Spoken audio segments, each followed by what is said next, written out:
made it to the top in record time. The time is now not even 2 o'clock. We started at 11 o'clock, so 3 hours to the top, less than. Over here we have the towers of the park, which are named, the park is named after, and a lovely little lake. And there's too many people here.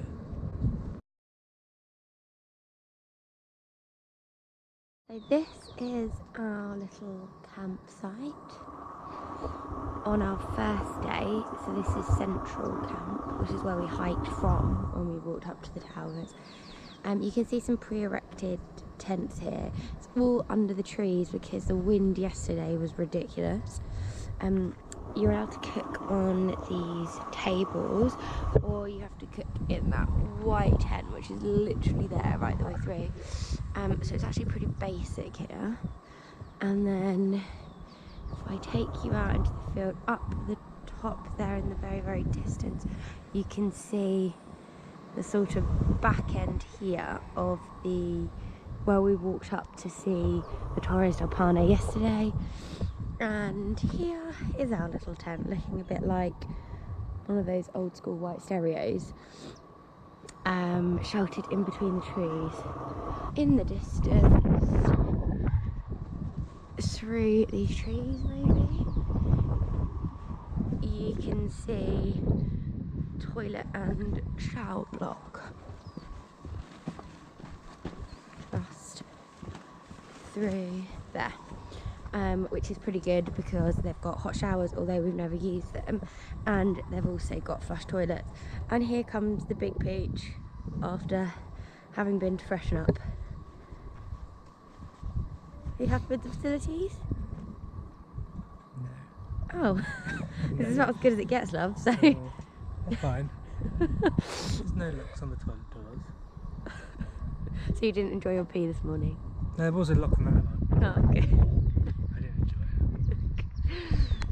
Okay, day 2, got unpacked 4-hour walk to Serum Camp, and it's a beautiful day, so let's get walking.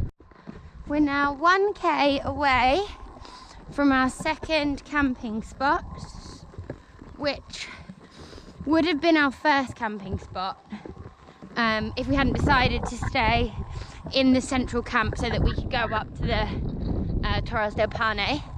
And here is a beautiful little lake. It's lovely. I feel like we're in the English countryside a bit, like a bit similar to when I was in Northumberland with my mum, or Yorkshire Dales or something. But then obviously you got these beautiful big snowy glacier made mountains in the back. So the more we go on, the more we'll start to get that sort of landscape as we gain height and as we cross the pass. But for now, day 2, 1k from camp, we're enjoying the British reminder, I should say, of the British countryside. So we've arrived at camp 2. Pricey's relaxing. Yes, I am. He's tucked into our leftover pasta dinner using a spork that we discovered from our time in Taiwan. And predominantly here it is, at the minute, pre-erected tents with a big white tent to cook in as per. And there's here our little Sputnik under the tree. Here's Peachy in our white tent, our second camp, with a tiny little gas and our very big pot of pasta, which, hold on Peachy, oh yes, yum yum yum. This is 500 grams of pasta that we're cooking. It's ready. And we're about to go and drain it, so stand by for taking. Here we observe the wildebeest in his natural habitat, eating his 500 grams of pasta. Not all for me. We're so barbaric that we don't even bother putting it in a bowl anymore. Not too much of it for a bowl.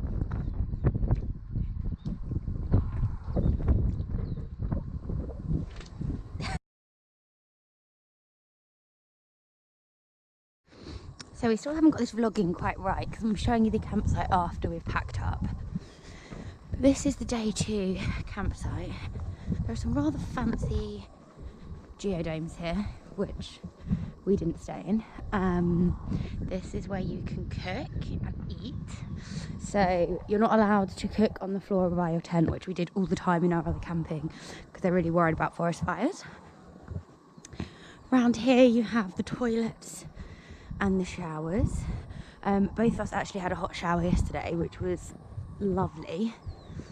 Then just some lovely views out here, really. You can see some dustbins in the distance there in the wood. This is the last place on the trek, which is essentially, it's day 2. It was day 2 for us because we stayed in the central camp, but it's essentially day 1 really of most people's trek, and this is the last place that you can leave your rubbish. So you then have to carry all your rubbish from every single day with you. So theoretically your bag should be a little bit lighter, but not really.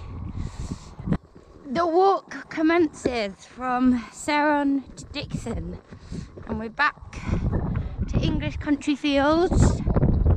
Beautiful flowers, little bright flowers, blue skies, and of course some wind.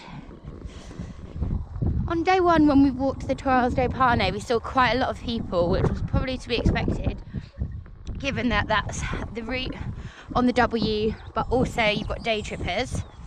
But it's probably not as many as we actually thought, was it, Peach? No. So we were pleasantly surprised by that. Yesterday, which was our first day leaving the central camp, trekking to Seron, probably saw about 15 people, and most of the time we're walking on our own without anyone in sight. Yeah, that's true. And now a couple of people at camp said they're actually doing the next 2 days in one, so not stopping at Dixon but walking on to Los Perros. Which is quite a long day. Which is quite a long day. Our walk to Dixon right now is 19k. First half is up and down, second half is flat, but then it's another, it says 5 or 6 hours onto Los Perros. Yeah. So as you can see, we haven't got anyone in front of us or anyone behind us, so hopefully today is the day where we don't see anyone. I'm just enjoying my lunch, which consists of cracker, cheese and salami. So the 2 days of sandwiches are done, and we're now on to salami, crackers and what used to be sliced cheese but is just really like a congealed lump right now. Yummy. It's good. The hills are alive with the sound of music. I don't know the words. Really? No, then it's like, with songs they have sung for 1,000 years. I don't know the words. All you had to do was the hills are alive. Doe, a deer, a female deer. I don't know, Ray. We've now got a 360-degree mountain view range. We're about 3 kilometres from our 3rd camp, and we're ready for a cup of tea now, aren't we? Yeah.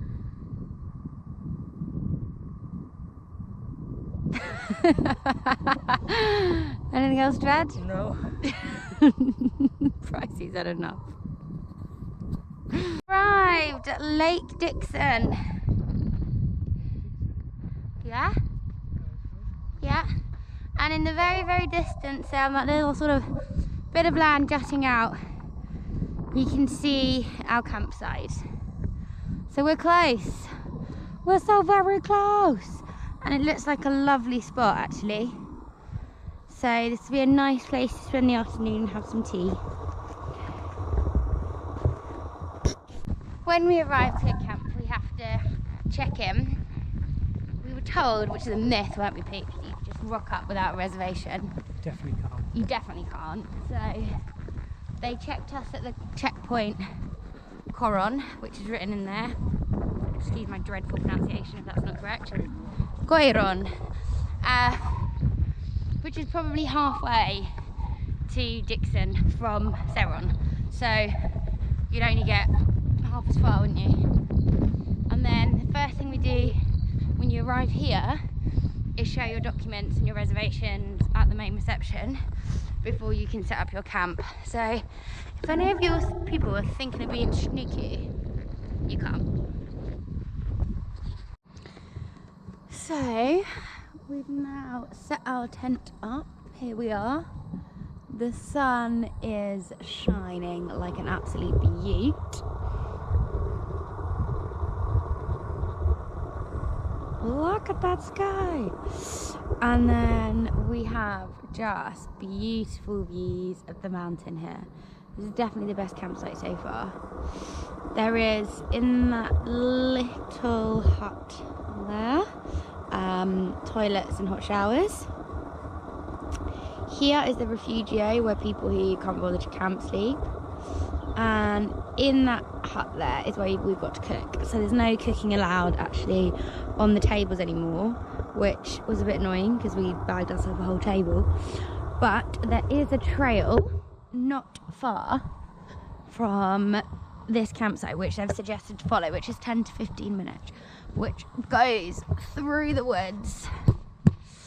I'm just giving you a little bit of a sneak peek down to the lake, and we'll give you a completely different view apparently of the glacier, which is over there, but there's some really low clouds so you can't really see it. But this is just beautiful and has restored our faith in this trek, as we were a little worried that it was a bit tame and maybe the awesomeness of Nepal had ruined trekking for us. But I have high hopes now. Dixon Lake, and in the background with some kind of weather front coming over it is Grey Glacier? No, No, just a glacier. it's a glacier, not Grey Glacier. And then the campsite is back there somewhere. Where that cloud is. Not quite. And yeah, it's a very nice lake. The weather over the top is making it look pretty cool.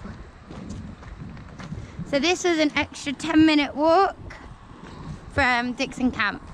Yeah. There it is. Right to the water's edge we've walked. Let's hope we don't get stranded by the tide.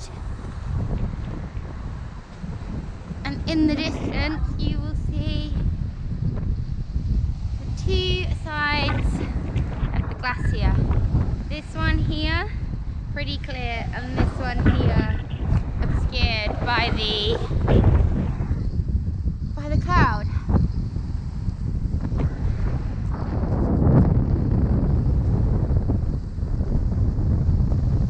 Are you impressed, Peach? Are you impressed? Very impressed. Oh,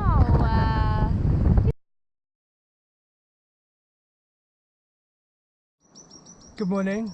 We set off from Dickinson Camp up a bit of an incline which tired us out and woke us up, and we're heading towards Los Perros. It's about 13 kilometres and it's up and down all the way, mostly in forest, as you can see. Let's go. So, day 4, we're 2k from Los Perros Camp, but we're quite tired, which doesn't really bode well as it's the day before the pass. In the background over here you can see Grey Glacier, and there's a beautiful river running all the way down. We were promised quite scenic views today, but so far it's been a pretty boring walk, so let's hope the last 2k delivers. I need to correct myself, I told a fib. I told you it's Grey Glacier, but it's actually Los Perros Hanging Glacier. And you can just see it peeping out from across the river up there. I think there's a lookout coming, so we might get a better view then. How are you feeling, Peach? Fine. On my lunch. You want your lunch? So the scenery's actually got better, hasn't it, Peach? It has. There's the glacier in the distance, hanging away. It's actually one of the better hanging glaciers that we've seen. Better than the one in Fitzroy, Peach. But still not as good as the Pre-Timorino, which was the glacier to end all glaciers. Oh yeah. Man, that wind is strong. Here we are, at the glacier. I've taken a seat.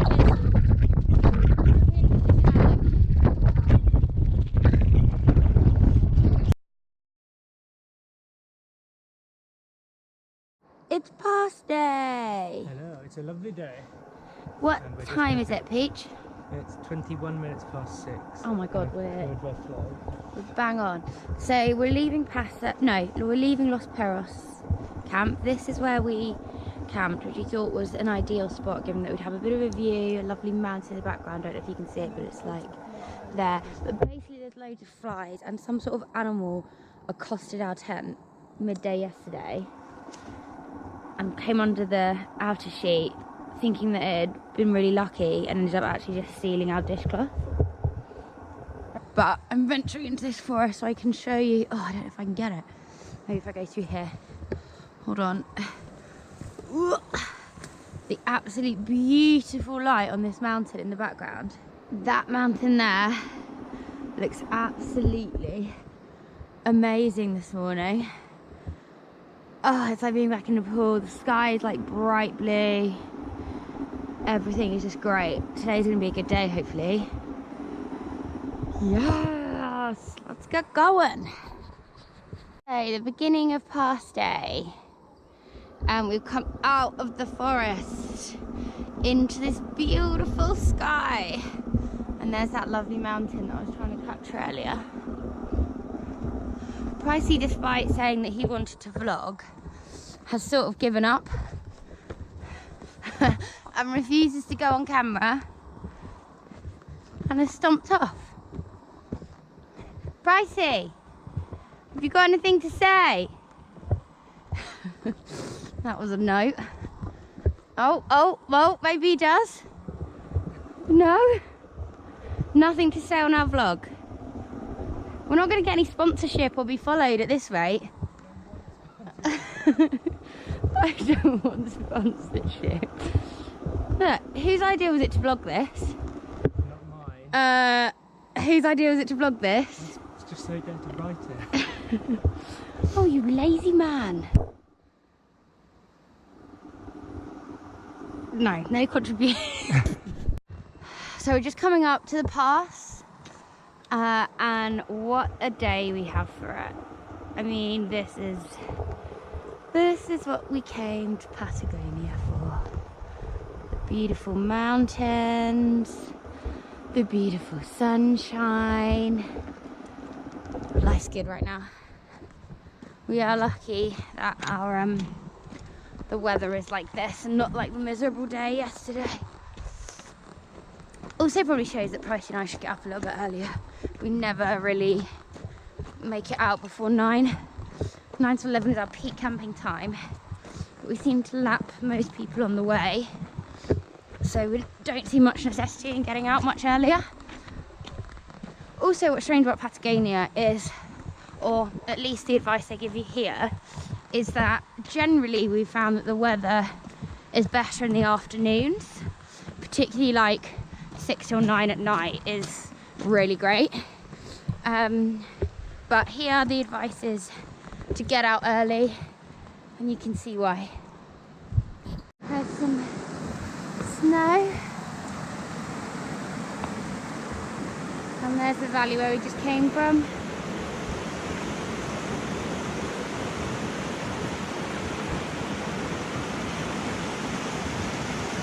And here's the King Conqueror, halfway through, finally wearing his hiking shirt. Just been wearing the same t-shirt for 2 days in a row. Inside out both days. Needs must. Not needs must, darling. You've got 3 clean t-shirts.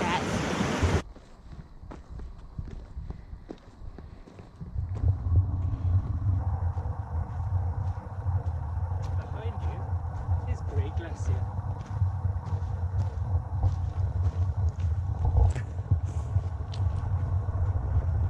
Boom!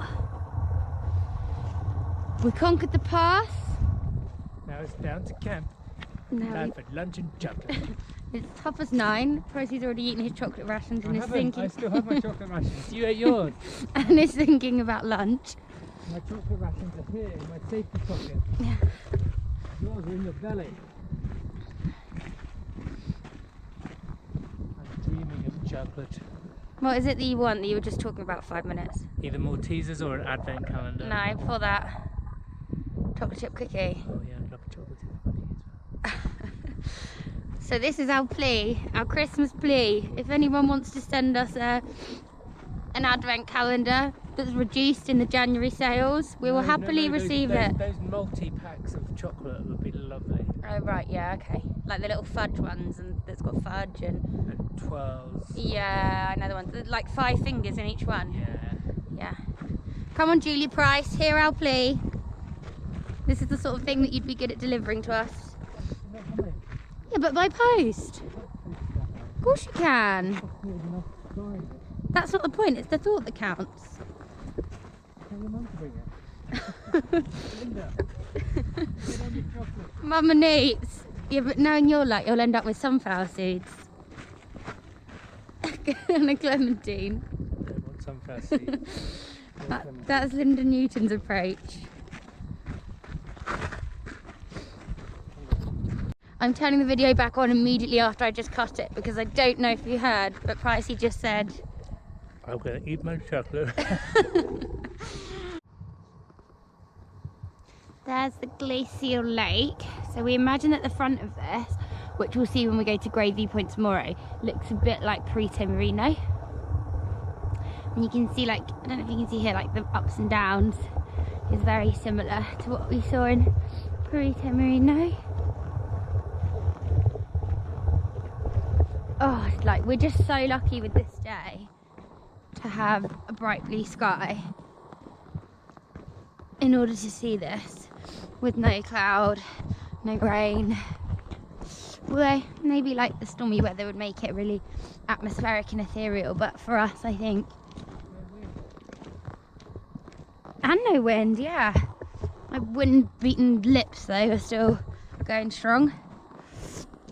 These chapped blistered babies.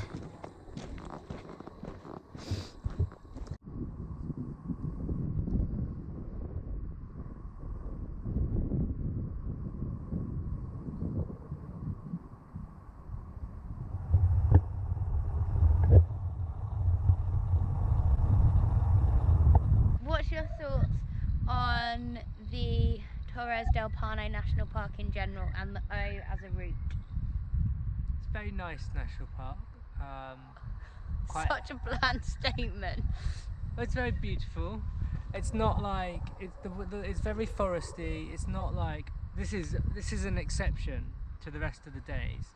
I think the rest of it has been very foresty, not particularly interesting, and compared to other hikes and walks we've done, but maybe not so worth it, particularly as everything is so expensive. Like the camping alone is $8 per night per person. Now we're paying tomorrow night $55 per person For a dorm, right? for a dorm bed, a simple bed. And the entrance fees were 50 quid a person. Well, they know they were. Yeah, for the entrance. I think it was. Oh, anyway. Anyway, it's nice. The trekking's a bit tame. There's quite a few people. They're all very nice people, but like, it's nothing. It's no Nepal. It's no Dientes de Navarino. So, bottom of those three, if I have to say. Go to the Dientes instead if you want a good trek.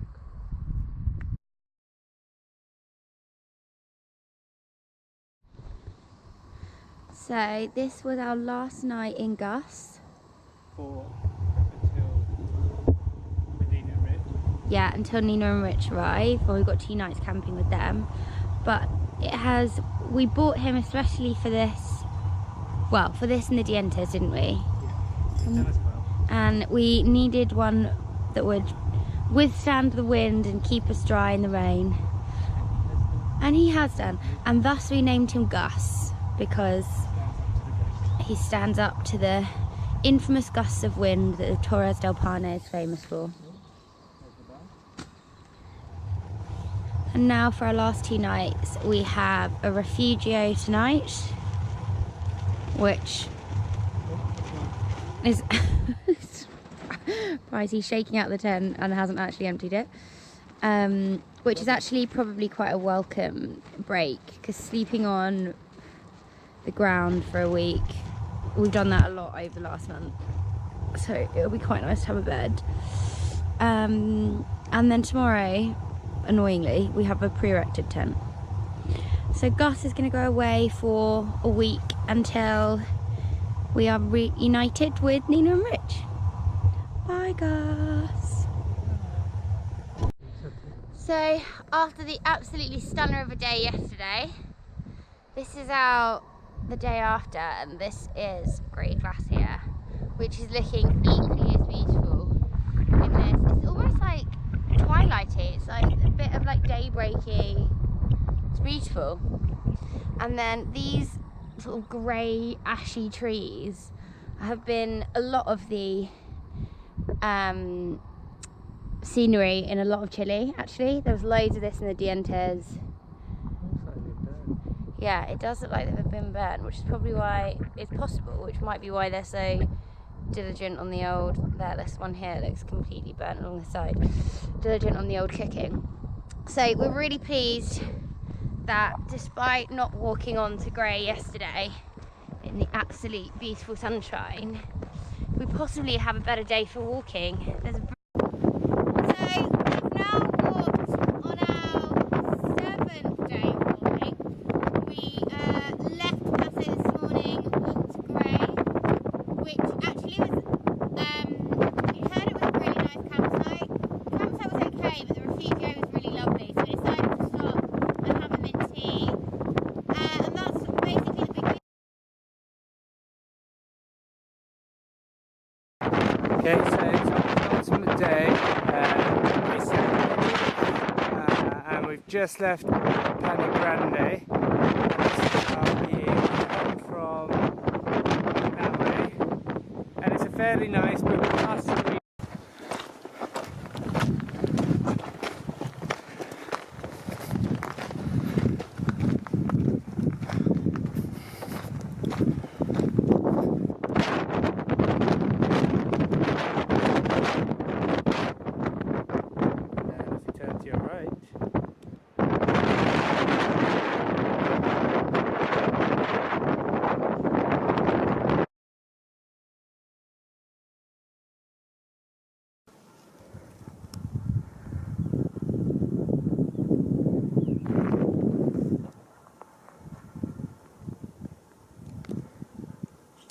What day are we on?